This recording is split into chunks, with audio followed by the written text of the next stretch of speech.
Hey, are we rolling? Are we rolling? Are we rolling? Are we rolling? What's going on, guys? Welcome to another Talkover podcast episode. Something a little bit different this week. You're probably wondering what the hell is going on. Why is Stylus like sat here on his own? Where's DJ Dubl? Where is he gone? Where's the man? Well, I'm going to break it down for you. DJ Dubl had a bit of a car situation last night coming out of the rave. One of his tyres burst, or yeah. He's got car problems basically, and he couldn't make it today, so we had a quick chat on the phone, and to make sure that we stay plugged in with you guys, because we don't want to be missing our 8 o'clock schedule. So today's answer, DJ Stylus, myself, we're going to be sitting down and doing something slightly different. We're going to go back through a couple of the videos. We're going to go on our Twitter and check out some of the feedback that you guys have been sending us, and any questions, any requests, anything that you guys have just been reaching out to send us basically. We're going to try and go through that today and answer a few of your questions and hopefully cover a couple of topics that we haven't covered as yet. So it's just me today, guys. Stylus in the building, Talkover podcast. Let's go. For the people that are just checking in for the first time, the Talkover podcast is a conversational platform mainly for DJs, but one thing that we've realised since we launched this is that a lot of people within the industry are trying to get involved.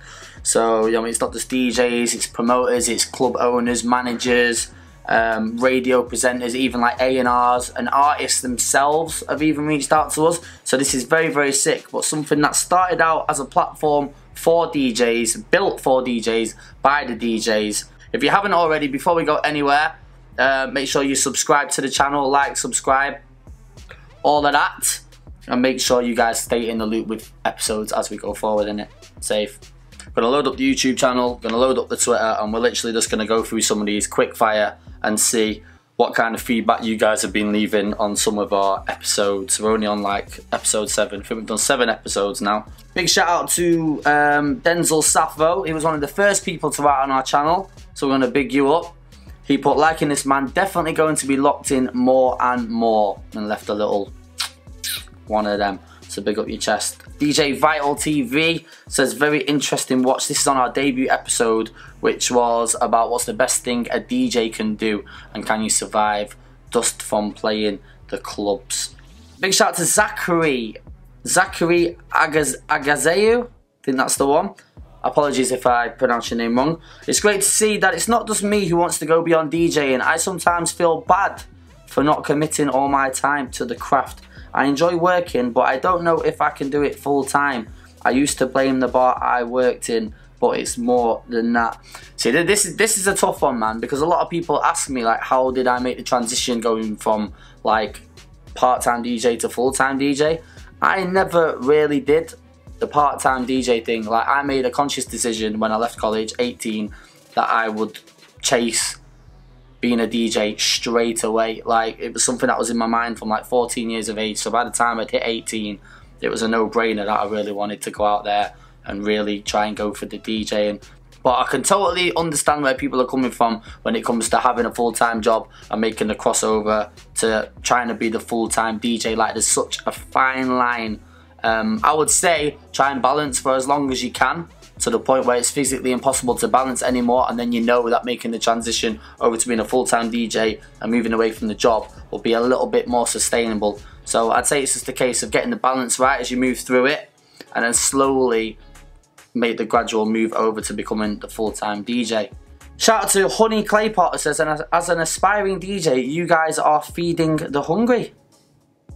Alright, I'll take that.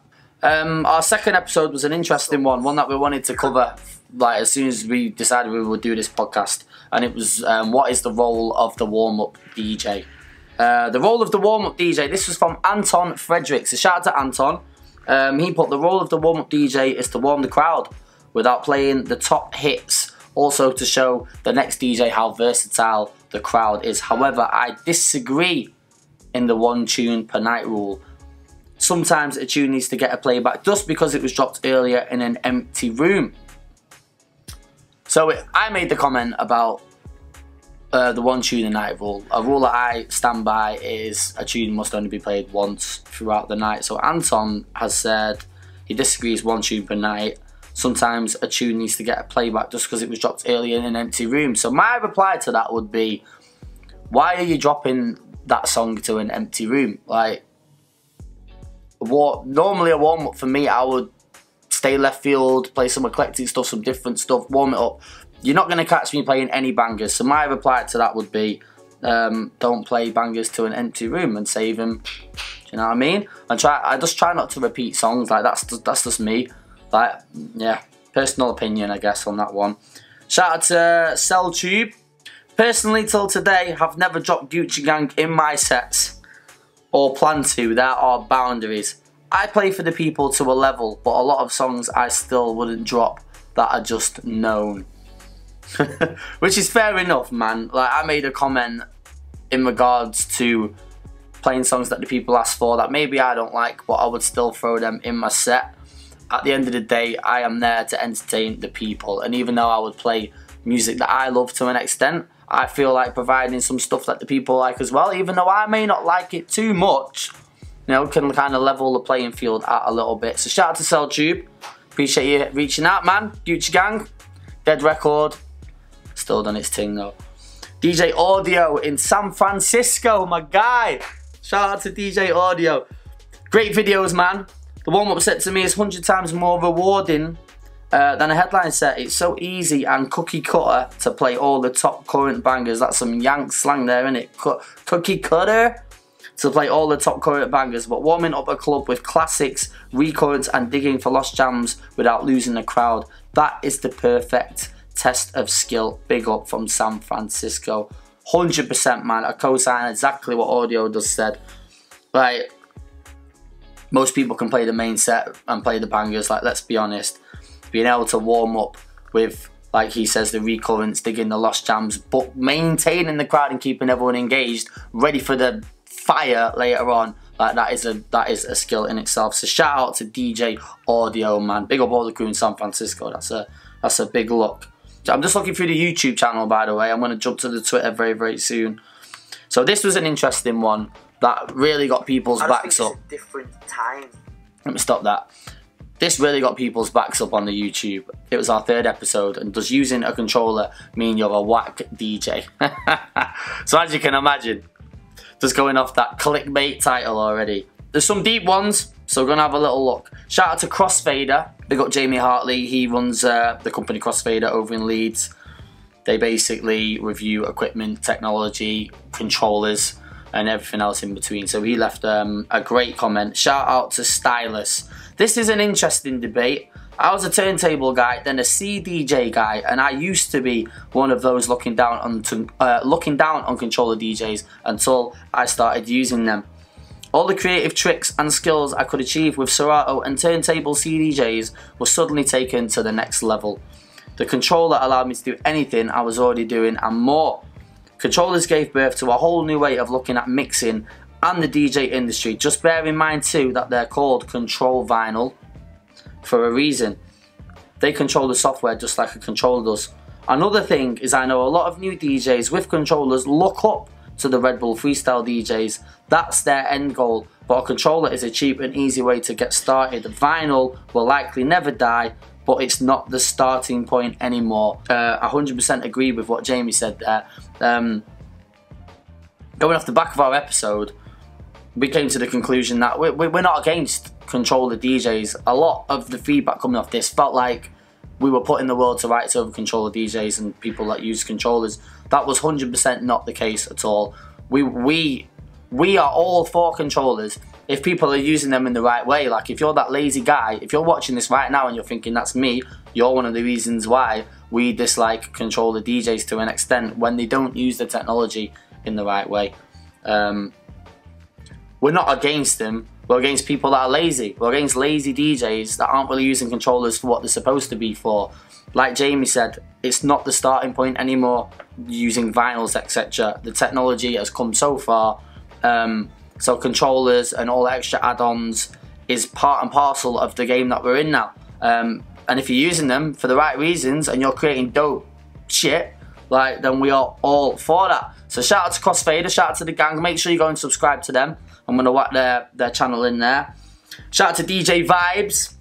That's my boy. He put bare controller DJs giving it dislikes. we got so We got so many dislikes on this video. It stalled the views, the feedback, everything kind of froze. They put us on a free situation, which was pretty dead. But, you know. I reckon as long as you got the techers, scratching, wordplay, juggling, etc., controllers can be a good thing, but it doesn't beat the feel of CDJs. There we go. Shout out to Jack James. In fact, we can't read that one. That is long. Big up to Andreas Dullinger, who just put bullshit conversation. Thanks for your productive reply, Andreas. DJ C. Shout out to DJ C. Down south. Dubl slowly changing his opinion towards the end. I lug the turntables to every booking for a couple of years and it requires much more time and effort. I was never keen on controllers, but you know what, for me though, it's the busted CDJs and prehistoric Allen and Heath mixes half these clubs still have that have got me to finally cop the SZ2, which is the controller, which to be fair is basically 2 CDJs and an S9 mixer in one console. It's how you use it that sets you apart. I still feel there's a slight newbie look to rocking up to a club with one though, and that's what makes me reconsider using one. Shout out to DC, picking my nose. Big up to DJ Jigger, that's my guy. Shout out to all the crew over in Wales. Yes guys, I first started to learn to DJ in 2008 and I learned on vinyl. I still use them at home. I still use them at home now in brackets. So I must admit I sort of looked down on controller DJs, but those that were lazy. But here we go. Like, I know you could mix etc on the tables or CDJs, then I'd allow you on a controller.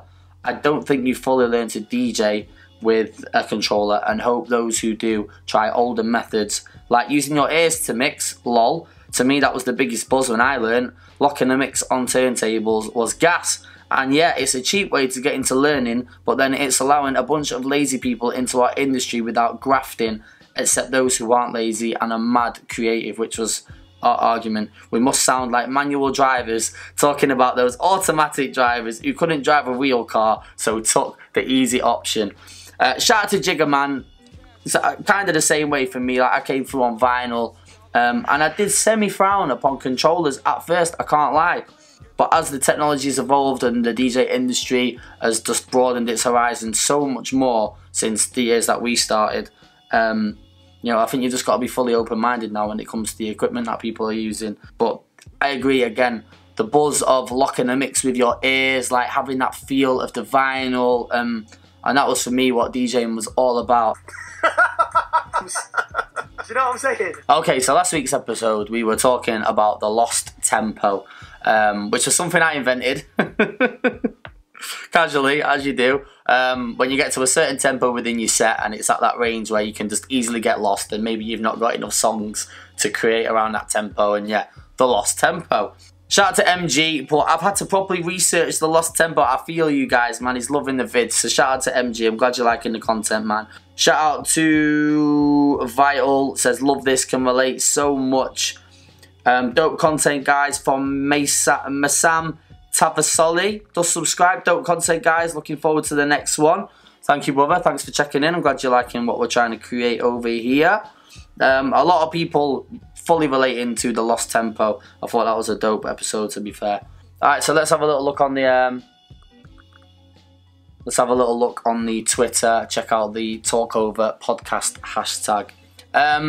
So DJ Dubl came up with a dope idea in one of our recent episodes, which was regarding the DJ apprentice and how older DJs should really embrace the new age of DJs and the new generation, help bring them through, enabling them to avoid shitty situations, dealing with promoters, money, finances, etc. And basically just us reaching out to help the new generation to help them avoid any crap that we may have encountered during our career, and just help build that community, man. Do you know what I mean? It's a sick look. So yeah, shout out to Danny Sense. He put the apprentice idea is brilliant. You learn so much from watching other DJs and how they work crowds. There's only so much you can learn playing about on your decks, and I have to agree, man. It's one of the reasons why this apprentice idea is so dope. You can sit there and do as much research as you want. You can go on the computer, you can be on Twitter, you can network, but nothing beats being in the field, actually working alongside a DJ and seeing someone in that live environment doing their thing. Like, you can't beat the hands-on experience. So shout out to Danny Sense. I'm glad you like the idea of the apprentice DJ. Going back to the controller debate briefly, Super Tilly, who's hit us up, he is over in Finland. So shout out to the Finland crew. He put, man, I think you and Dubl talked about controllers and DJ gear very respectfully. The main point I got was, it doesn't matter what you use as long as you are dope. And truth be told, like DJ Dubl, I haven't seen a dope controller set live yet. Bruv, I'm with you, man. Like I thought we were kind. But yeah, do you know what it is? When people see that title about does controller make you a whack DJ, it's an instant dislike, bro. it was expected. But I'm glad you agree with us. So big up your chest. Big up all the crew over in Finland. Shout out to DJ Maka. Talkover podcast is sick, boys. Keep it up. Thank you, brother. We definitely will be sticking at this. No Dubl this week because he's a waste cadet. Let's see what else we're dealing with. Big up MG again at DJ MG Music on the Twitter. Shout out to my dudes Dubl and Stylus for getting every DJ shouting at his laptop screen in agreement with the DJ conversations. Talkover is definitely an important one for the culture. Make sure you check them out. MG, my guy. Get a big thumbs up. There you go. Big up DJ Coco, everyone over in Liverpool. Shout out to my guy Stylus and Dubl. Some proper interesting DJ related discussions on there. Has me locked in every single week. So thank you, bro. Appreciate that. DJ Specs says he's loving the Talkover with my Dons, Stylus and Dubl. Between the both of them, they nail every angle of what this music field is going through, good and bad. Can't wait till my guest feature. We will be looking at guests very, very soon, guys. A few people have hit us up. A few DJs and artists that really want to come and sit on the show. Can we call it a show? On the show, on the panel. Come and sit on the podcast with us. And we are lining up guests very, very soon. So make sure you subscribe and stay locked in for that. It's definitely on its way. I want to shout out to Mr. V.